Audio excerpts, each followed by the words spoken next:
Halo, selamat datang kembali di channel Rotua. Channel akan selalu memberikan informasi tentang bimbingan dan konseling.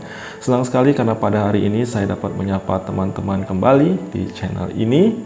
Dan jika teman-teman merasa apa yang ditampilkan, disampaikan channel ini berguna, saya mohon untuk mensubscribe channel ini untuk pengembangan channel ini ke depannya. Oke? Nah, teman-teman, pada video kali ini saya akan kembali menjawab pertanyaan yang masuk ke saya, yang kali ini masuk lewat YouTube, di komentar di YouTube. Ya, pertanyaan ini menarik. Kenapa? Karena mungkin saja ini juga menjadi pertanyaan teman-teman semua yang sedang menonton video ini. Nah, pertanyaannya adalah masuk lewat komentar di YouTube saya ya, dari Bapak Ahmad Syarif. Ini Bapak Ahmad Syarif. Pertanyaan udah lebih dari 2 minggu dan baru bisa saya respon sekarang. Ya, tetapi saya sudah respon di kolom komentar ya. Tetapi baru saya bisa buatkan videonya pada hari ini. Nah, karena keterbatasan waktu ya. Nah, apa pertanyaannya? Kita baca sama-sama ya. Pertanyaan ini datang dari Bapak Ahmad Syarif. Pertanyaan adalah, mau tanya, pada saat kenaikan kelas, apa sih fungsi guru BK pada saat itu? Ya, pertanyaannya menarik. Kenapa? Karena ini mungkin juga menjadi pertanyaan teman-teman semua ya.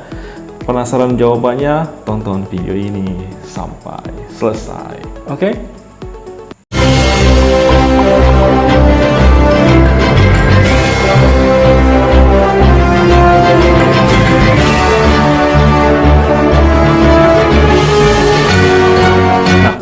Untuk menjawab pertanyaan ini, kalau kita mencari literaturnya, ya, itu nggak akan ketemu dimanapun, ya. Kalau pertanyaannya apa sih fungsi guru BK saat kenaikan kelas, kita nggak akan temukan jawabannya di literatur manapun. Nah, tetapi jawaban ini bisa kita temukan secara tersirat di layanan BK itu sendiri, yaitu yang lebih tepatnya pada layanan langsung di bimbingan dan konseling itu sendiri ya. Nah, kita bisa melihat di POP BK SMK. Coba kita cek di POP BK SMK apa sih layanan langsung dari bimbingan dan konseling tersebut ya. Nah, coba kita lihat di daftar isi. Kita lihat di daftar isi. Nah, ini daftar isinya ya. Pada bab 4 poin B ya. Itu adalah layanan langsung ya. Nah, layanan langsung di ini ada konseling individual. Kita semua pasti tahu layanan BK ya, konseling individual, konseling kelompok, bimbingan klasikal, bimbingan kelas besar, konsultasi, kolaborasi, alih tangan kasus, kunjungan rumah, layanan advokasi, dan konferensi kasus. Kita semua pasti sudah sangat familiar dengan layanan bimbingan dan konseling, yaitu layanan langsung ini ya. Nah, kita tahu layanan konseling individual itu seperti apa, konseling di kelompok itu seperti apa. Tetapi mungkin kita sering lupa kalau dalam layanan BK itu juga memiliki layanan konsultasi ya. Kita langsung ke halaman 70 tentang layanan konsultasi. Nah, pada layanan konsultasi ini, guru BK itu bisa berperan menjadi 2 fungsi. Yang pertama sebagai seorang konsultan, dan yang kedua sebagai seorang konsulti. Di sini ada ya, sebagai seorang konsultan dan sebagai seorang konsulti. Ya, nah, sebagai seorang konsultan itu dapat dimintai saran, ya, saran oleh guru mata pelajaran, orang tua, pimpinan satuan pendidikan, atau pihak lain yang berkepentingan untuk membangun pemahaman dan kepedulian kesamaan persepsi dan memberi dukungan terhadap penyelesaian masalah peserta didik atau konseling. Jadi, guru BK dapat menggunakan fungsi layanan, dapat menggunakan layanan ini pada saat rapat kenaikan kelas, yaitu memberikan, sekali lagi, memberikan saran ya, kepada pihak sekolah terkait permasalahan yang dialami peserta didik, atau memberikan pertimbangan kepada pihak sekolah terkait masalah yang dialami peserta didik, apakah misalnya kalau siswa ini layak dinaikkan atau ditinggalkan, ya guru BK dapat memberikan saran-saran yang bermanfaat pada pihak sekolah untuk memutuskan apakah siswa yang bermasalah tersebut dapat dinaikkan kelas atau bahkan ditinggalkan kelas. Nah, seperti itu ya. Jadi kesimpulan saya itu adalah pada saat rapat kenaikan kelas, guru BK akan berperan sebagai konsultan yang dimintai saran oleh pihak sekolah untuk memberi masukan terhadap siswa yang mengalami permasalahan, ya. Saran-saran dari guru BK, apakah siswa ini boleh dinaikkan ke tingkat yang lebih tinggi atau justru ditinggalkan kelas, ya. Tetapi semua itu tergantung pada hasil keputusan rapat, ya, karena guru BK pada saat ini bertindak sebagai konsultan yang memberikan saran kepada pihak sekolah dan guru-guru mata pelajaran, wali kelas dan lain sebagainya, gitu ya.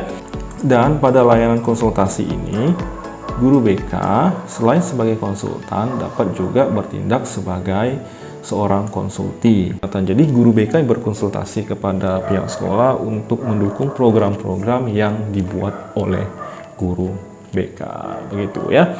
Jadi kembali ke pertanyaan di awal, apa sih fungsi guru BK pada saat rapat kenaikan kelas? Ini sudah jelas ya, adalah memberi masukan kepada konsulti, ya.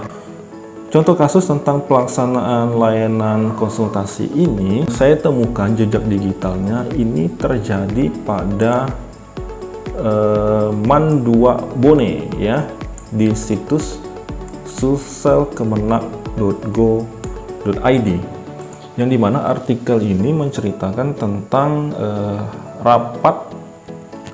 rapat kelulusan kelas 12 di Man2Bone, ya. Nah, coba kita baca apa isi dari artikel ini. Kita langsung aja di sini ya. Kelulusan siswa tahun ajaran 2020-2021 hak penuhnya diberikan ke madrasah masing-masing untuk menentukannya. Pemerintah hanya menentukan acuan penilaian, yaitu Bapak, Ibu, atau wali kelas, untuk meminta pandangan dan hasil penilaian guru bidang studi siswa kita. Titik. Nah, ini garis bawahi yang selanjutnya kalimatnya adalah termasuk meminta pertimbangan guru BK terhadap seluruh siswa kelas 12. Ucap Murafid. Nah, inilah yang saya maksud di sini, ya. Meminta pertimbangan guru BK terhadap seluruh siswa kelas 12, ya, yang artinya sekolah meminta pertimbangan guru BK sebagai seorang konsultan. Kita coba lanjutkan membaca artikel ini ya. Satu persatu wali kelas diberi kesempatan menyampaikan hasil penilaian mereka terhadap anak walinya. Anak wali kami dari hasil kumulasi nilai mata pelajaran menunjukkan hasil memuaskan, khususnya sikap mereka selama belajar di madrasah. Semua menunjukkan perilaku baik atau positif, ucap Nasriani Kadir, SPD, salah satu wali kelas 12, ya. Nah, apa kata guru BK-nya, ya? Nah, berbanding lurus ketika guru BK Muhridwan SAG saat menyampaikan pandangannya, secara umum anak kelas 12 mengalami fluktuasi sikap ke arah yang lebih baik. Artinya dari tahun ke tahun, sekalipun anak kelas awal dari beberapa dari mereka menunjukkan sikap yang kurang baik, namun sering waktu mereka berproses menanjak ke kelas 11 dan 12. Sikap mereka pun mengalami perubahan ke tren positif. Hal ini menunjukkan bahwa proses pembelajaran oleh guru-guru kita memiliki dampak, khususnya perubahan karakter atau sikap pada anak kita, terangnya. Ya, jadi ini pendapat dari guru BK-nya ya sebagai seorang konsultan di rapat kenaikan kelas tersebut ya. Nah, kita coba kita lanjutkan. Wakamat kurikulum di akhir rapat dengar pendapat dengan seluruh wali kelas dan guru BK menyampaikan atas hasil pemaparan dan penjelasan Bapak Ibu wali kelas dan didukung masukan dari guru BK. Atas nama Kepala MAN 2 Bone, kami berkesimpulan bahwa dari 214 siswa kelas 12 MAN Bone tahun pelajaran 2020-2021 seluruhnya dinyatakan lulus. Tutup muhrafid disambut tepuk tangan peserta rapat ya.